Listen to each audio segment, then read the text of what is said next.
Hello दोस्तों, नमस्कार। Welcome to this video. उम्मीद करता हूँ आप सब बहुत बढ़िया होंगे और आपके जीआरसी अल्टीग्रेट एवं लेक्चरर की तैयारी भी बहुत बहुत बढ़िया चल रही होगी। तो साथियों, आज के इस वीडियो के माध्यम से हम आपके कुछ सवालों के जवाब देना चाहूंगा। पहला तो ये कि चूंकि हमारी आदत बन चुकी है, शिक्षा सेवा चयन आयोग ने बहुत बार एग्जाम को पोस्टपोन किया, तो बहुत सारे साथियों का ये सवाल है कि जो जीआरसी अल्टीग्रेट के 6 विषयों के एग्जाम की डेट अनाउंस हुई है, क्या उसमें भी कोई चांस है कि एग्जाम टल जाए, जिससे हमको पढ़ने का और समय मिल जाए। और दूसरा ये इसलिए भी सवाल आपके आते हैं कि एमआरएस का एग्जाम की डेट भी लगभग सेम बन रही है, तो क्या इसमें चांसेस कुछ बन रहे हैं क्या कि कोई एग्जाम मतलब एग्जाम की डेट इधर उधर हो, जिससे हम दोनों को टारगेट कर सके। नहीं तो ऐसे में तो एक एग्जाम हमको छोड़ना पड़ जाएगा।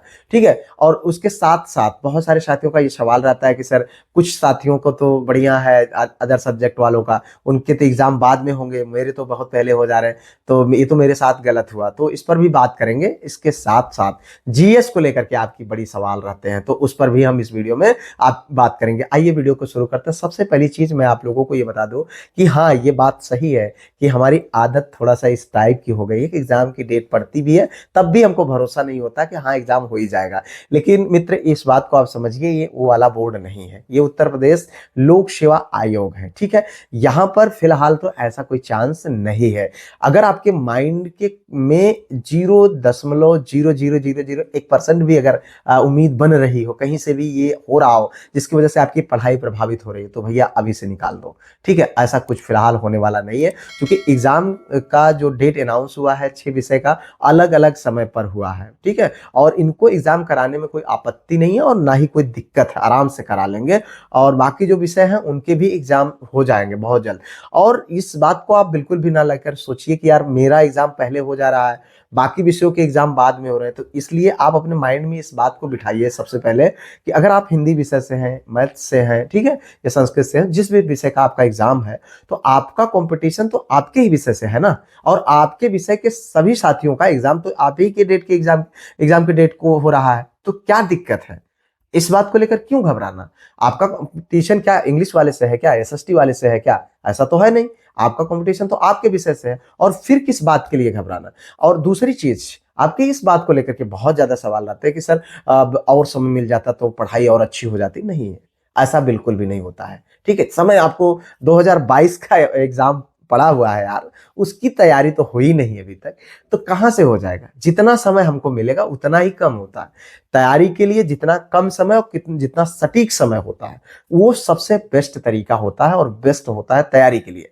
तो इस बात को आप बिल्कुल भी लेकर के ना सोचिए कि अगर डेट बढ़ जाएगी तो आपकी तैयारी और बेहतर हो जाएगी। बिल्कुल नहीं होगी। इस बात को लेकर के बिल्कुल भी अपने मन में किसी भी तरीके के सस्पेंस में या आप सवाल बिल्कुल भी ना रखिए। और हाँ, बहुत सारे साथियों का सवाल रहता है कि सर, डेट नजदीक आ रहा है, घबराहट हो रही है, डर लग रहा है कि 13.5 लाख लोगों की भीड़ है, इसमें कैसे हमको एक सीट मिलेगी, इतने भीड़ में बहुत बहुत जेन्युइन कैंडिडेट्स हैं, और मेरा सिलेक्शन कैसे होगा? तो मैं आपको बताना चाहूंगा मित्र, आपका कंपटीशन सिर्फ और सिर्फ आपसे है। इस बात को मैं बहुत बार मेंशन कर चुका हूं, और इस बात को आप समझ लीजिए। आप इस बात को मानिए, सब कुछ आपके साइकोलॉजी पर निर्भर करता है। अगर आपको लगेगा कि मैं युद्ध नहीं जीत सकता हूं, तो कहीं ना कहीं उसी समय आपका मनोबल डाउन होगा। और मनोबल डाउन होने के पीछे ये कारण होता है कि जब आप मनोबल डाउन हुआ तो आपकी पढ़ाई प्रभावित होती है। आप देखिए, जिस दिन आपके अंदर विश्वास रहे, कॉन्फिडेंस रहे, आप मोटिवेटेड रहे, उस दिन देखिए कैसी पढ़ाई होती है। फिर जो आप जो है तैयार करेंगे वो याद भी हो जाएगा। लेकिन जिस दिन ऐसे लगा रहे यार पता नहीं परीक्षा होगी, मुझसे तो नहीं हो पाएगा, मेरे मेरे बस का नहीं, या मेरा माइंड कमजोर है, मैं याद नहीं कर पाता हूँ, ये सारी चीजें अगर आपके माइंड में रहती है, तो उस दिन की आप पढ़ाई देखिए, पढ़ेंगे पर मन नहीं लगेगा, ना ही आपको याद होगा, और ना ही पढ़ने में आपका मन लगेगा। तो यहाँ पर देखो, कॉन्फिडेंस और मोटिवेटेड रहने का यही फायदा होता है कि आप चीजों को सकारात्मक वे में तैयार करते हैं और तैयार होता चला जाता है। ऐसा नहीं है कि मोटिवेट हो गए तो भैया एग्जाम पास हो जाएगा। नहीं, मोटिवेट होने से कोई एग्जाम थोड़ी पास हो जाता है। मोटिवेट होने से, पॉजिटिव रहने से, एनर्जेटिक रहने से आप एग्जाम को पास करने का जो प्रोसेस है उसको सकारात्मक वे में लेते हैं। मतलब पढ़ाई अच्छे तरीके से करते हैं, जो पढ़ते हैं वो याद रहता है। ठीक है। तो यहां पर इससे कोई लेना देना नहीं है कि मोटिवेटेड हो गए तो बढ़िया कूद जाइए छत से और बढ़िया तैयार हो, ऐसा नहीं होता है। ठीक है। आप देखिए, अगर आपके मन में ये सवाल चल रहा है कि भीड़ है 13.5 लाख लोगों की, मेरा सिलेक्शन कैसे होगा, तो समझ लीजिए कि फिर आप गड़बड़ सोच रहे हैं। ठीक है। मैं आपको कई बार बता भी चुका हूं और फिर एक चीज को मैं बताना चाहूंगा। देखिए, ये ह्यूमन नेचर होता, हमको लगता है कि इतनी बड़ी भीड़ है और मेरा सिलेक्शन कैसे होगा। मैं मथुरा, मेरा सेंटर पड़ा था, अंग्रेजी विषय से हूँ, आप सब जानते हैं वहां पर सेंटर पड़ा था मथुरा, आगरा और ललितपुर अंग्रेजी विषय का 2018 जीआईसी एलटी ग्रेड एग्जाम मैं देकर के मतलब जब लौटा था तो मथुरा स्टेशन पर जो ट्रेन इलाहाबाद आती थी, सिर्फ उस ट्रेन की मैं बात कर रहा हूं, इतनी ज्यादा भीड़ थी कि आप विश्वास नहीं कर सकते हैं कि मतलब मुंबई की लोकल ट्रेन फेल थी। ठीक है।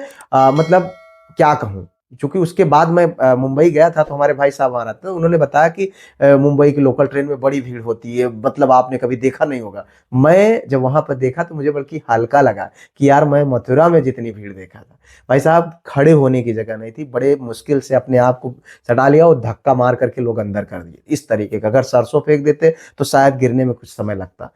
इस लेवल की भीड़ थी। और ये भीड़ मैंने तब देखा जब मैं एग्जाम देकर लौट रहा था। उस समय मुझे मेरे मन में डाउट है, यार इतनी भीड़ और सब अंग्रेजी विषय वाले हैं, और यो भी मथुरा के, मान लीजिए उसके बाद आगरा पड़ता है, तो आगरा में जो है, मथुरा के बाद आगरा पड़ता है, तो आगरा वाले जो है जो साथी थे वो बाद में मिले। तो आप इस चीज को सोचिए कि जो मथुरा की सिर्फ इतनी भीड़ थी, तो आगरा और ललितपुर कितनी भीड़ रही होगी। वहां पर ये मन में कल्पना शुरू हो गई कि यार कैसे मेरा सिलेक्शन होगा इतनी भीड़ में। लेकिन अच्छा ये था कि एग्जाम हो चुका था। ठीक है। और उसके बाद जब मैंने अपना जो है क्वेश्चंस मिलाए और सारी चीजें किया, उसके बाद धीरे धीरे चीजें बढ़ी और फिर रिजल्ट आया, तो आप देखिए आपके सामने हो।